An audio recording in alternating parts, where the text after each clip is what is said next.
اعتکاف یعتکف، اعتکاف کا معنی ہوتا ہے اپنے آپ کو ایک جگہ روکے رکھنا اور اپنے لیے کسی جگہ کو اور کسی چیز کو لازم پکڑنا، اس کا معنی اعتکاف ہوتا ہے۔ سیدنا ابو ہریرہ رضی اللہ تعالی عنہ بیان کرتے ہیں کہ پیارے پیغمبر علیہ الصلاۃ والسلام کان یعتکف العشر الاواخر، جب ماہ رمضان کا آخری عشرہ ہوتا پیارے پیغمبر علیہ الصلاۃ والسلام آخری عشرے میں اعتکاف کیا کرتے تھے۔ جہاں آپ علیہ الصلاۃ والسلام اعتکاف کرتے تھے وہاں آپ کی ازواج امہات المؤمنین بھی اعتکاف کیا کرتی تھیں۔ جہاں مرد اعتکاف کریں گے وہاں عورتیں بھی اعتکاف کر سکتے ہیں، شریعت نے اس چیز کی اجازت دی ہے اور اس کی کوئی قباحت نہیں ہے۔ اور پھر اعتکاف کے لیے ضروری ہے کہ انتخاب ایک جامع مسجد کا ہو۔ میں نے لفظ جامع بولا ہے، اس کو سمجھیے۔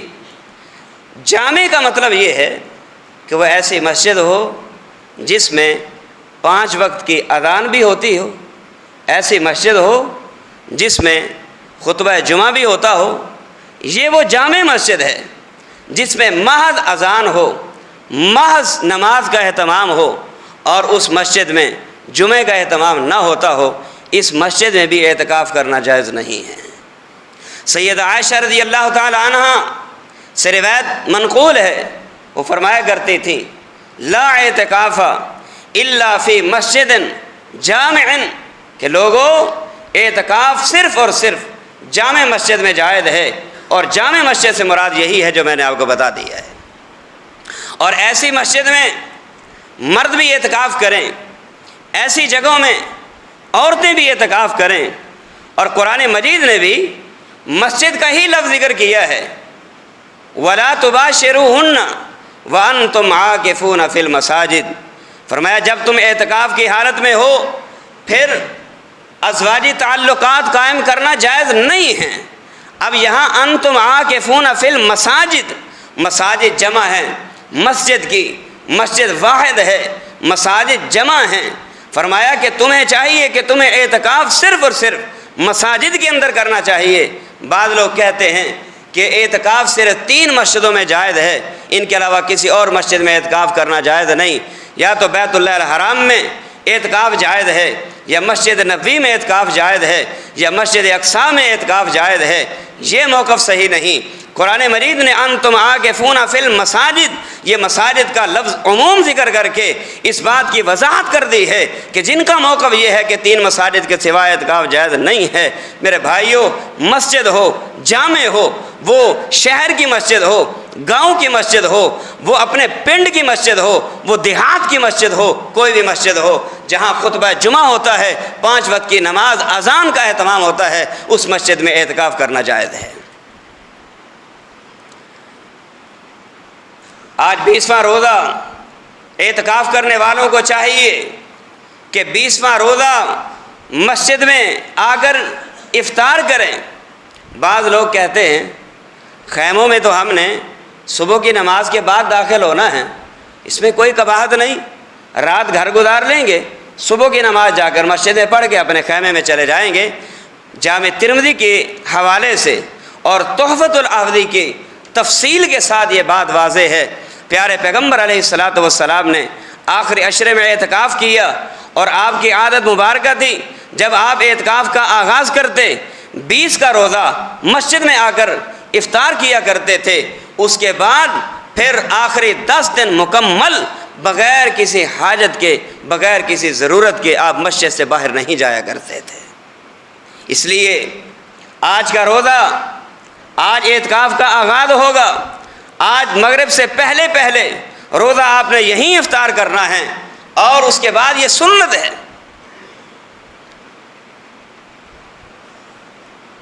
اور جیسے جیسے آخری عشرہ شروع ہوتا، گزرتا جاتا، پیارے پیغمبر علیہ الصلاۃ والسلام کی عادت مبارک تھی، کان النبی صلی اللہ علیہ وسلم یجتہد فی العشر الاواخر ما لا یجتہد فی غیرہ، جس قدر پیارے پیغمبر علیہ الصلوۃ والسلام عبادت کا اہتمام ان آخری 10 دنوں میں کیا کرتے تھے، اتنا اہتمام آپ کسی اور دنوں میں نہیں کیا کرتے تھے۔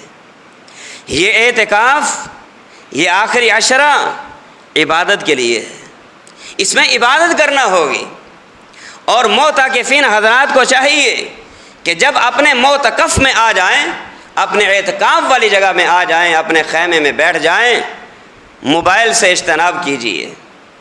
موبائل کا اگر میں یوں کہہ دوں، کوئی شریعت سے کوئی دوری والی بات نہیں ہوگی کہ آپ اعتکاف کے لیے آئیں اور اپنے ساتھ موبائل لے کے آئیں۔ اعتکاف کے مزاج کے یہ چیز خلاف ہے۔ کیوں؟ اعتکاف کا معنی اپنے آپ کو الگ تھلگ کر کے اپنی بیوی سے، اپنی اولاد سے، اپنے ماں باپ سے، اپنے خاندان سے، اپنے رشتہ داروں سے بالکل الگ تھلگ ہو کے آ کر اپنے آپ کو ایک خیمے میں آپ نے بند کر کے بٹھا دیا ہے۔ اس کا مقصد یہ ہے کہ اب مخلوق سے میرا تعلق ختم ہو گیا، اب میرا تعلق خالق کائنات سے شروع ہو گیا ہے۔ وَأَنْتُمْ عَاكِفُونَ فِي الْمَسَاجِدِ، پیارے پیغمبر علیہ الصلوۃ والسلام جب اعتکاف فرمایا کرتے تھے، نہ آپ نے کبھی کسی کا نماز جنازہ پڑھا ہے، اور اس کے بعد سید عائشہ رضی اللہ تعالی عنہ بھی فرمایا کرتی تھیں، جو اعتکاف میں آئے اس کے لیے جائز نہیں کہ وہ کسی کا نماز جنازہ پڑھے، اس کے لیے جائز نہیں کسی کی تیمارداری کرے۔ حالانکہ اگر اس کی اہمیت کو دیکھا جائے، پیارے پیغمبر فرماتے ہیں جو بندہ کسی کا نماز جنازہ ادا کرتا ہے، اللہ ایک احد کے پہاڑ جتنے کے برابر ثواب عطا فرماتا ہے۔ اتنی فضیلت کا حامل یہ عمل ہے، لیکن جب اعتکاف میں آ جاتے پھر نماز جنازہ نہیں پڑھا کرتے تھے۔ ہاں، اگر جنازہ مسجد میں آ جائے پڑھا جا سکتا ہے، لیکن نماز جنازہ کی ادائیگی کے لیے اپنے معتکف کو چھوڑ کے، اپنے خیمے کو چھوڑ کے، اپنی مسجد کو چھوڑ کے آؤٹ آف مسجد باہر چلے جانا، اس غرض سے کہ نماز جنازہ ادا کرنا ہے، اعتکاف کرنے والے کی یہ چیز جائز نہیں ہے۔ جنازہ مسجد میں آ گیا، مرد بھی پڑھیں گے، وہیں جنازہ جو ہے عورتیں بھی مسجد میں رہتے ہوئے اعتکاف کی حالت میں نماز جنازہ ادا کر سکتی ہیں، شرعاً اس میں کوئی کباہت نہیں، لیکن مسجد سے باہر جانا یہ جائز نہیں ہے۔ پیارے پیغمبر علیہ الصلوۃ والسلام اعتکاف کی حالت میں سخت ضرورت کے علاوہ مسجد سے باہر نہیں جایا کرتے تھے۔ دیکھیں، بیمار کی تیمارداری کرنا شرعاً حق ہے، لیکن آپ نے کبھی بھی کسی بیمار کی تیمارداری نہیں کی۔ بعض کتابوں کے اندر یہ بات موجود ہے کہ آپ چلتے چلتے حال احوال پوچھ لیا کرتے تھے بھی کیسے ہو، لیکن آج کے اس دور جدید کے اندر بھی بعض علماء کرام نے، بعض کبار علماء نے اس چیز کی بھی مخالفت کی ہے کہ مسجد کے اندر آیا ہوا مریض بھی، اس کی بھی آپ تیمارداری نہیں کر سکتے۔ اللہ اکبر، اس کی بھی تیمارداری نہیں کر سکتے۔ جب مسجد میں آئے ہوئے مریض کی تیمارداری نہیں کی جا سکتی، میرے بھائیوں میں آپ سے پوچھتا ہوں تو پھر موبائل پہ رابطہ رکھا جا سکتا ہے کہ چلو جی میں دکان چھوڑ کے چلا ہوں، وہیں جا کے بیٹھ جاؤں گا، کوئی ریٹ معلوم نہ ہو تو مجھ سے کال کر کے پوچھ لیجئے گا، کسی چیز کا بھاؤ اگر طے کرنا ہو تو مجھ سے کال پہ جانا، وہ طے کر لیجئے گا۔ یہ چیز صحیح نہیں ہے، اعتکاف کے مزاج کے یہ چیز خلاف ہے۔ اور اس کے بعد جب اعتکاف میں بندہ آ جاتا ہے پھر خلوت کو ترجیح دے، خلوت کو ترجیح دیتے ہوئے گروپ بندی بنانے سے اجتناب کرے۔ بعض لوگ آج کل کے ہمارے معاشرے میں اعتکاف کو اعتکاف عبادت سمجھ کے نہیں، معذرت کے ساتھ اعتکاف کو فیشن سمجھ کے اختیار کیا جاتا ہے، فیشن سمجھ۔ حضرت جی آئے مسجد میں بیٹھ گئے، فون آیا جی آج آپ کے لیے افطاری کیا بھیجیں؟ اب افطاری کے مینیو بتائے جا رہے ہیں، فلاں چیزیں بھیج دی جائیں۔ سحری کا وقت آیا، بھی سحری میں مینیو کیا ہونا چاہیے؟ جی فلاں فلاں چیزیں بھیج دی جائیں۔ اللہ کے بندو، سارے امیر بھی نہیں، سارے غریب بھی نہیں، کوئی کسی حیثیت کا، کوئی کسی حیثیت کا، یہ میں اپنا تجربہ بھی بتا رہا ہوں، کوئی کسی حیثیت کا حامل ہے، کوئی کسی حیثیت کا حامل ہے، خلوت کو اختیار کیجیے۔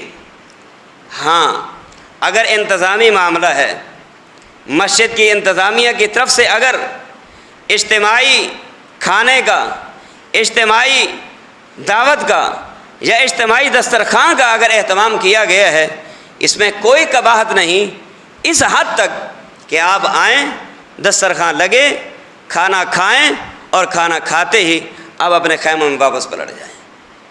اگر کھانا کھانے کے بعد بھی آپ وہیں بیٹھ کے مجلس کریں، اعتکاف کے مزاج کے خلاف ہوگا۔ وہیں بیٹھ کے گپ شپ لگائیں، اعتکاف کے مزاج کے خلاف ہوگا۔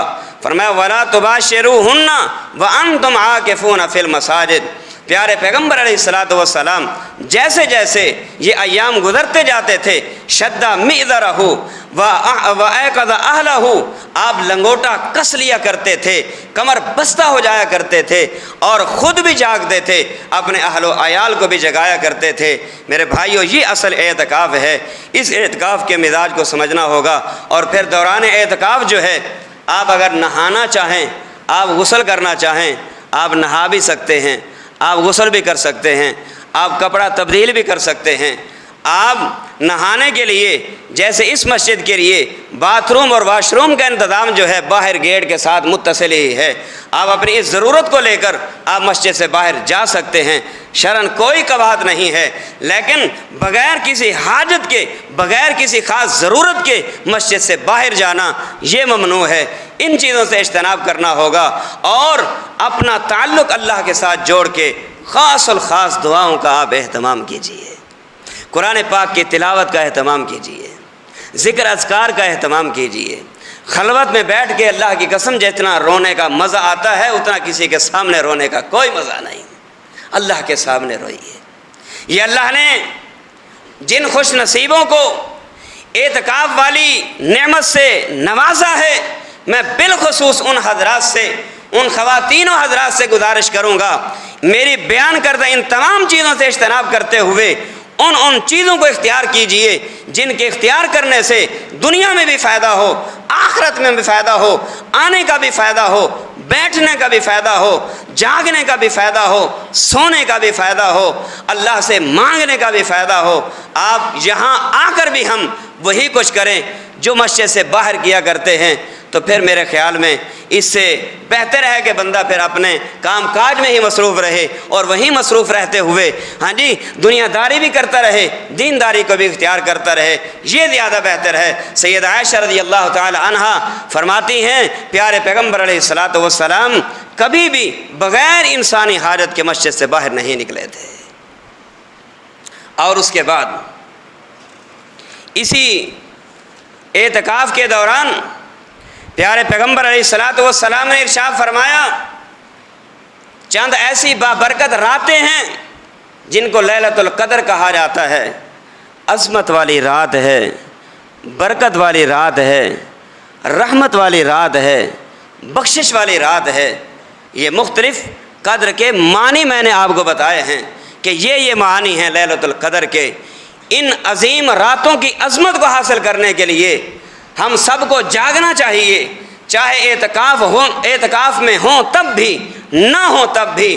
اللہ کی قسم معلوم نہیں یہ دن گزر جائیں، پھر زندگی میں یہ ایام آئیں یا نہ آئیں اور ہم دنیا سے گزر کے چلے جائیں۔ ان ایام کو غنیمت سمجھیے اور لیلۃ القدر کے اندر خاص طور پہ آپ قیام کیجئے، لمبے لمبے قیام کریں، لمبے لمبے رکوع کریں، لمبے لمبے سجدے کریں، لمبی لمبی تلاوتیں کریں۔ سید عائشہ رضی اللہ تعالی عنہا نے ایک مرتبہ پیارے پیغمبر علیہ الصلاۃ والسلام سے پوچھا تھا، محبوب اگر میں لیلۃ القدر کو پالوں تو میں اس کے اندر کیا مانگوں؟ اس کے اندر آپ نے کیا فرمایا کہ اے عائشہ یہ پڑھا کرو، اللہم انک عفو تحب العفو فاعف عنی، اللہم انک عفو تحب العفو فاعف عنی۔ بعض لوگ یہاں دعا کے اندر یہ اضافہ کر کے پڑھتے ہیں اللہم انک عفو کریم۔ میری نظر سے احادیث میں انک عفو کا لفظ تو آیا ہے، لیکن عفو کے ساتھ کریم کا لفظ میں نے نہیں پڑھا۔ ممکن ہے آیا ہو اور میری نگاہ سے نہ گزرا ہو، لیکن جہاں تک میرا ناقص علم ہے اور جو میں نے پڑھا ہے اس کے اندر یہی الفاظ ہیں اللہم انک عفو تحب العفو فاعف عنی۔ یہ 3 جملے ہیں، اور بعض لوگ جو اس دعا کے ساتھ یہ اضافہ بھی کر لیتے ہیں اللہم انک عفو تحب العفو فاعف عنی یا غفور۔ یہ بھی اضافہ ہے، یہ بھی اضافہ ہے میرے بھائیوں۔ سید عائشہ رضی اللہ تعالی عنہا سے جو روایت منقول ہے ان الفاظ کے حوالے سے وہ یہی ہے۔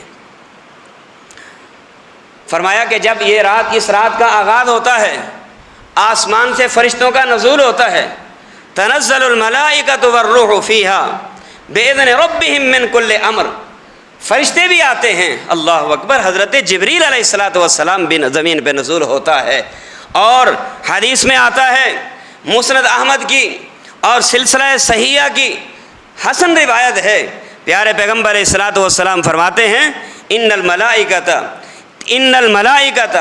تلک اللیلہ، فرمایا اس رات آسمان سے فرشتوں کا نزول ہوتا ہے اکثر من عدد الحصا، ہاں جی، سنگریزوں سے بھی زیادہ، کنکریوں سے بھی زیادہ، پتھروں سے بھی زیادہ آسمان سے لیلۃ القدر کی، ہاں جی، ان بابرکت راتوں کے اندر آسمان سے فرشتوں کا نزول ہوتا ہے۔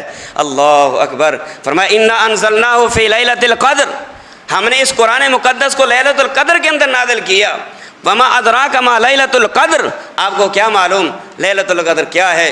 لیلۃ القدر خیر من الف شہر، فرمایا اس ایک رات کی عبادت 1000 مہینوں کی عبادت سے بہتر ہے۔ اور اس میں کیا ہوتا ہے؟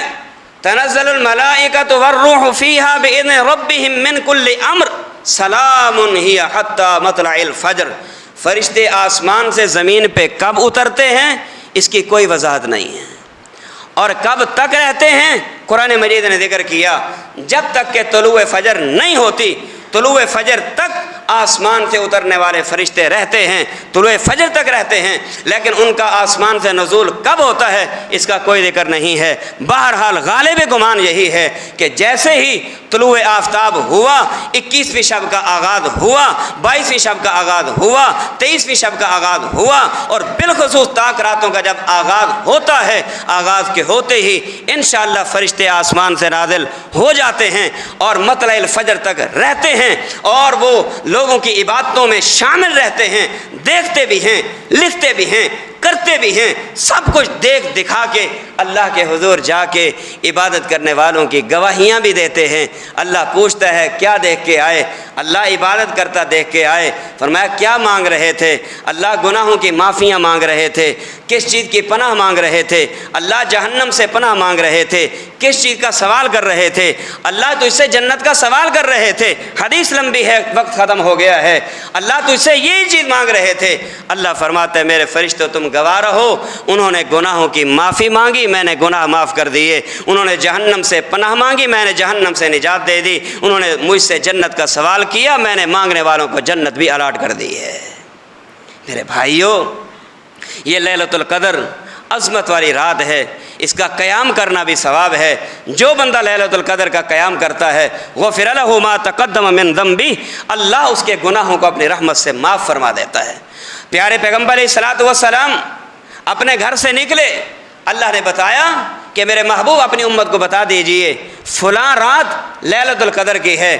آپ اپنے گھر سے نکلے، راستے میں چلتے ہوئے کیا دیکھا کہ حتی رجلان فتلاح رجلان من المسلمین، 2 آدمیوں کو دیکھا وہ آپس میں جھگڑا کر رہے تھے، آپ وہاں رکے، ان کی صلح کرائی، بات چیت ہوئی۔ اس کے بعد پیارے پیغمبر علیہ الصلوۃ والسلام فرماتے ہیں لوگو انی خرجت الیکم، میں تمہاری طرف آیا تھا، وانا اريد ان اخبرکم بلیلۃ القدر، میں اس لیے نکلا کہ میں تمہیں بتاؤں کہ عظمت والی رات کون سی ہے، لیکن کیا وکان بین فلان فلان لحا، لیکن میں نے دیکھا کہ فلاں فلاں لڑ رہے تھے، فرفعت، اللہ نے میرے دماغ سے، میرے ذہن سے وہ بات اٹھا لی، اب عسیٰ ان یکون خیرا، کیوں مجھے اس میں بھی امید ہے کہ پہلے بتا دیا پھر بعد میں اٹھا دیا۔ ہاں جی، بتانے میں بھی بہتری تھی، لیکن بتا کر پھر اس کو بھلا دینے میں اس سے زیادہ بہتری تھی۔ لیکن اب آپ نے فرمایا فَالْتَمِسُوهَا فِي الْعَشْرِ الْأَوَاخِرِ، اب اگر اس رات کو تم تلاش کرنا چاہتے ہو آخر عشرے میں تلاش کرو۔ اس کا مطلب یہ ہے کہ لیلۃ القدر آپ کو بتا دی گئی تھی کہ فلاں رات ہے، آپ نکلے بھی بتانے کے لیے، لیکن یہ آپ کے ذہن سے اس کو نکال دیا گیا۔ اس کی ریزن بھی کیا ہے؟ لوگوں کا اختلاف ہے، لوگوں کا جھگڑا ہے، لوگوں کی لڑائیاں ہیں، گھریلو اختلاف ہیں، معاملات ہیں۔ میرے بھائیوں، اس سے ہمیں اس چیز کا بھی اندازہ لگ سکتا ہے کہ اختلاف کتنی بری چیز ہے، جھگڑا کتنی بری چیز ہے، لڑائی کتنی بری چیز ہے۔ ان چیزوں سے اجتناب کرنا ہوگا اگر خیر و برکت کو حاصل کرنا ہے، ہم نے رحمتوں کو حاصل کرنا ہے، بخشش کو حاصل کرنا ہے۔ ہاں جی، لحاظ کو چھوڑنا ہوگا، اختلاف کو چھوڑنا ہوگا، لڑائی جھگڑوں کو چھوڑنا ہوگا، اپنی باتوں کو مقبول کروانا ہے۔ جن سے ہماری لڑائیاں ہیں ان سے صلح کرنی ہوگی اور ان کے ساتھ دامن گیر بغل گیر ہونا ہوگا، ان کو مصافحہ کرنا ہوگا، ان کے ساتھ صلح کر کے اسلامی اخوت اور بھائی چارے کو قائم کرنا ہوگا۔ اور اس کے ساتھ ساتھ آخری مسئلہ، وقت بالکل ختم ہو گیا ہے، جب ماہ رمضان ہوتا، پیارے پیغمبر علیہ الصلاۃ والسلام اور حضرات صحابہ کرام ماہ رمضان کے آخری ایام میں صدقۃ الفطر بھی ادا کیا کرتے تھے، جس کو ہمارے معاشرے میں فطرانہ بھی کہا جاتا ہے۔ یہ فطرانہ ادا کرنا بھی از حد ضروری ہے، ہر مرد کی طرف سے، ہر عورت کی طرف سے، ہر بالغ کی طرف سے، ہر غیر بالغ اور بالغہ کی طرف سے، جنہوں نے روزے رکھے ہیں ان کی طرف سے بھی، اور جن نابالغ بالغہ بچوں اور بچیوں نے روزے نہیں رکھے ان کی طرف سے بھی فطرانہ ادا کیا جائے گا۔ اس میں کیا حکمت ہے؟ حکمت اللہ تعالیٰ بہتر جانتا ہے۔ ہمیں عمل اس لیے کرنا ہوگا کہ یہ فرمان محمد الرسول اللہ صلی اللہ علیہ وسلم کا ہے۔ ہم لوگ بعض وقت بعض مسائل کی بال کی کھال اتارنے کی کوشش کرتے ہیں کہ یہ کیوں ہے، یہ کیوں ہے، یہ کیوں ہے۔ ہر بات میں کیوں کو نہیں پوچھا جاتا، ہر مسئلے کی ریزن کو معلوم نہیں کیا جاتا۔ ہر مسئلے پر عمل اس لیے بھی کیا جاتا ہے کہ یہ عمل محمد الرسول اللہ صلی اللہ علیہ وسلم کی طرف سے آیا ہے اور اس پر عمل کرنا ہے۔